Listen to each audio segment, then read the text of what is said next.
good, YouTube? It's your boy, Blue Blood Sports TV, back at y'all with another one. So, we have some interesting news as former unified lightweight world champion superstar boxer Teofimo Lopez, 16 wins, 1 loss, no draws, 12 wins by way of knockout, 24 years of age, 5'8" with a 69-inch arm reach. He could possibly be facing undefeated junior welterweight star boxer who's on the rise, Montana Love. Montana Too Pretty Love. 17 wins, no losses, 1 draw. 9 wins by way of knockout. He is 26 years of age. He's a southpaw, 5'8" with a 69.5-inch arm reach as well. Okay, Teofimo Lopez, we know, is coming off of a shocking upset loss to now newly crowned unified lightweight world champion Australian star boxer George Kambosos Jr., who is now 20 wins, no losses, no draws, 10 wins by way of knockout, 28 years of age, 5'9.5" with a 69 and a 70-inch arm reach. With that said, Teofimo lost a split decision to George Kambosos Jr. after he was dropped in the first round.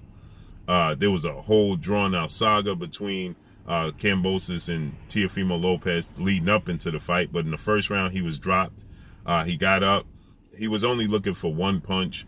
He seemed to be very one-dimensional, no game plan, just looking to get George Kambosos Jr. out of the ring, knock him out. He completely underestimated George Kambosos Jr. He completely himself was not prepared physically.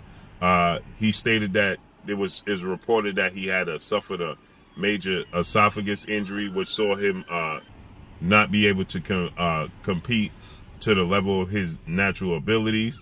And so with that said, you know, he lost his belts, he lost his titles, and his first title defense after defeating former 2-time Olympic gold medalist, Ukrainian superstar boxer who was 3-division world champion and former unified lightweight world champion in Vasil High-Tech Lomachenko. Teofimo Lopez shocked the world, not to me because I picked Teofimo Lopez to beat Vasil Lomachenko, but he shocked the world. He was the underdog, and he won a unanimous decision over Vasil High-Tech Lomachenko, whereas he lost a split decision to George Kambosos Jr., okay? He didn't lose a unanimous decision to George Kambosos. He lost a split decision.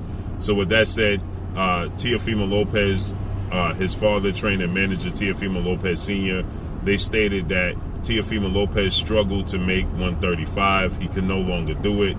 They shouldn't have attempted to do it. George Kambosos was their IBF mandatory challenger, and that they should have moved up in weight from the beginning after the Lomachenko fight and after the long layoff and after the postponements of the George Kambosos Jr. fight. If you don't know, George Kambosos was his IBF mandatory challenger, International Boxing Federation, the IBF title, and according to legendary promoter, top-ranked CEO and promoter Bob Arum, who promotes Teofimo Lopez and Teofimo Lopez fights on ESPN network, that he wasn't forced into this fight with George Kambosos Jr.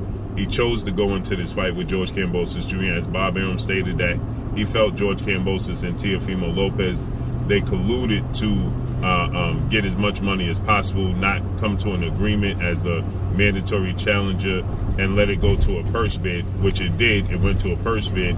Bob Arum, he was never high on George Kambosos Jr. He doesn't hold him in high regard, and he never thought that he was a competitive fight for Teofimo Lopez, how wrong he was. But maybe Teofimo Lopez himself didn't think he was a competitive fight. That's why he overlooked him. And so with that said, it went to a purse bid, which Bob Arum didn't feel like it was a high-profile fight and that it was worthy of paying big money. So he bid $2.3 million. While he was outbid by Matchroom CEO and promoter Eddie Hearn and DAZN, they bid $3.2 million. But whopping and shockingly, Triller came out of nowhere and they bid a $6 million bid.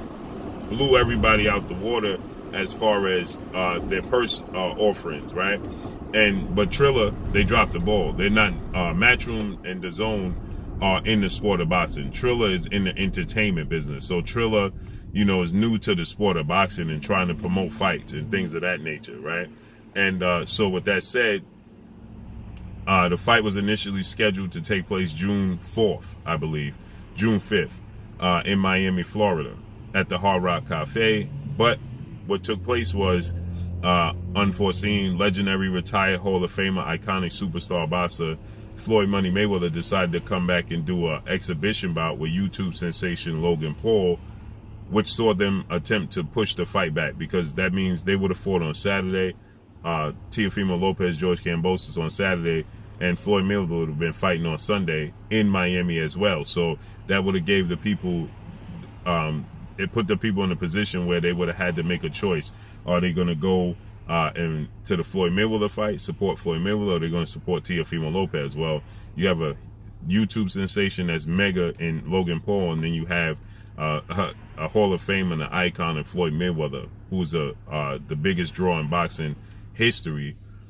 Well, you know, common sense tells you that the mass majority of the people are going to flock to Floyd Mayweather. So they decided to change the date from June 5th to June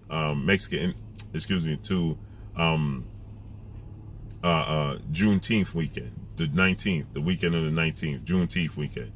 And then it was reported that Teofimo Lopez, he tested positive for C-19, and it had to be postponed again. So they'll continue saga, which sort of fight continue to be postponed, and then George Kambosos and Triller, they asked Teofimo Lopez to go over to, Australia and stage the fight. He refused that till it got to the point where Triller just always dropped out. So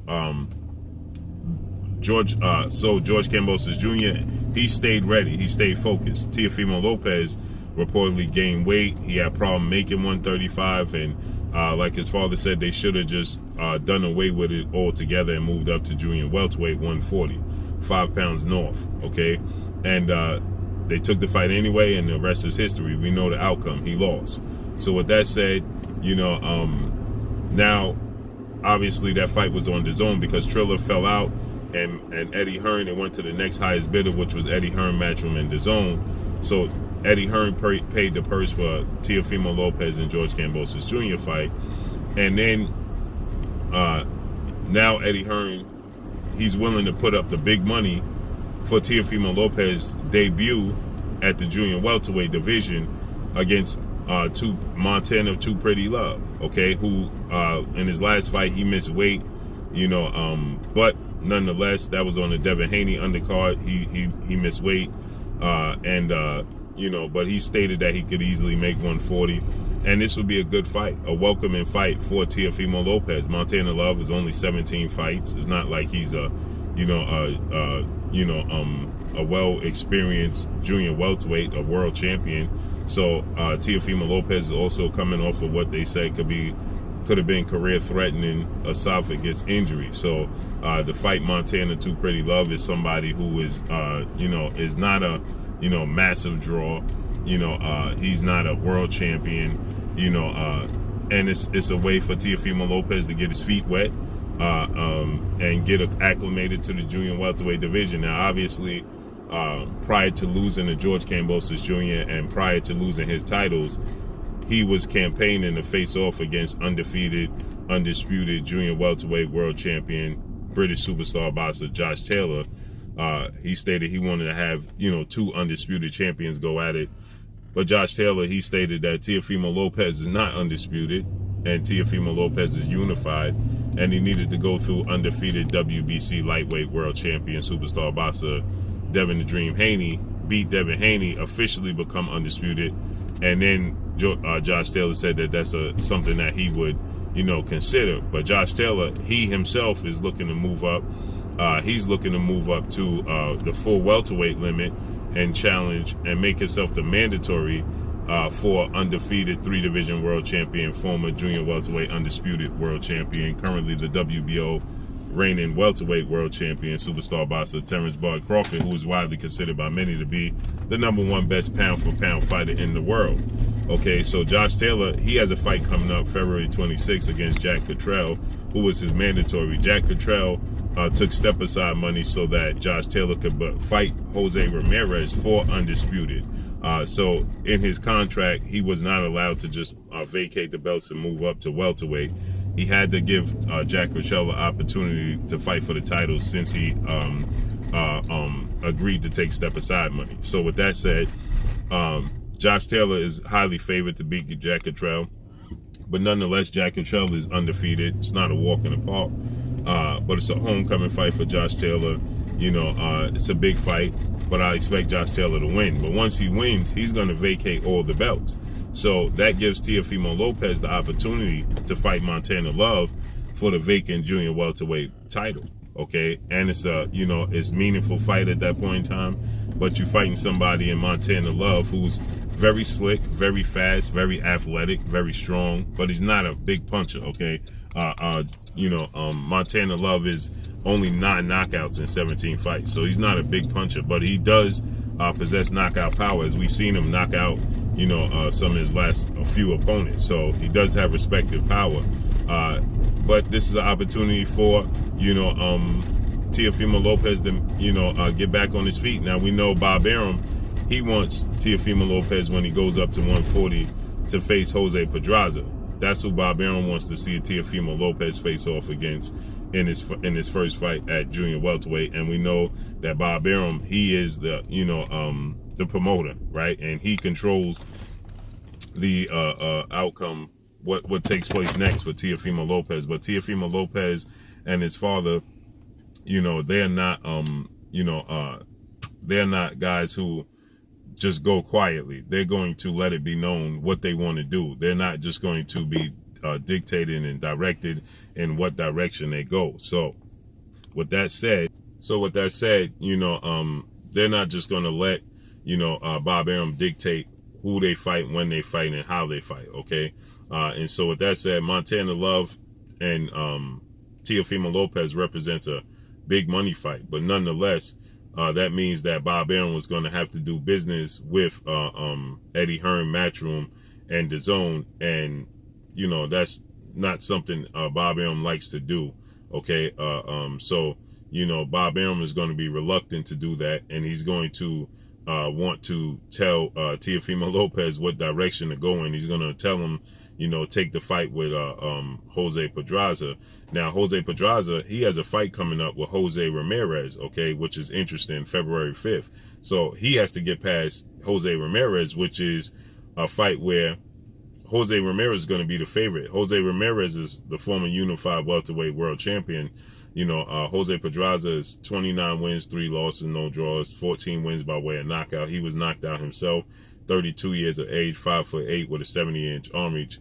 He's also a Puerto Rican fighter. So, you know, that's a big fight for Teofimo Lopez. But Jose Ramirez is 26 wins, 1 loss, no draws, 17 wins by way of knockout. 29 years of age, 5'10" with a 72-inch arm reach. Okay, and again, he's coming off of the loss to Josh Taylor in the undisputed showdown, which he was dropped a few times, and he was clearly lost the fight. But Jose Pedraza is no walk in the park. So Bob Arum would love Teofimo Lopez to fight the winner of this fight in his comeback fight. But Montana Love, in my opinion, is a better option for Teofimo Lopez. It's a more winnable fight for Teofimo Lopez. Now, if Jose Pedraza beats Jose Ramirez, I'm hard-pressed to see Teofimo Lopez beat Jose Pedraza at this point. I think that Jose Ramirez, and if he wins, you know, he's very big, 5'10", 72-inch arm reach. Teofimo Lopez needs a more winnable fight, in my opinion. Montana Love is a better fight for him, but he's a very slick counterpunch, you know, pure boxer. But, you know, and that could prove to be a serious problem for Teofimo Lopez as well, the movement, because we saw George Kambosos Jr.'s movement, his boxing ability, and his quick feet give Teofimo Lopez tons and tons of problem. Now, I don't know if that was because of the injury or it was just the stylistic matchup that was bad for him. So we have to see how that plays out. So let's see how this unfolds and plays out for Teofimo Lopez coming back. But that's all I got for y'all. Make sure you hit the like button. Drop a comment in the comment section. Let me know what y'all think. Y'all already know what it is. It's your boy Blue Blood Sports TV. Hate, like, comment, and subscribe. If you haven't subscribed, hit the subscribe button. Hit the like button. Hit the bell icon to get all the new notifications. Follow me on Instagram at Blue Blood Sports TV. All one word. Y'all already know what it is. Shout out to the entire DBC. Shout out to New Media. Shout out to Black Media Row. Make sure you like your shitty videos. That's all I got for y'all. Peace. You're watching Blue Bud Sport TV. Wow.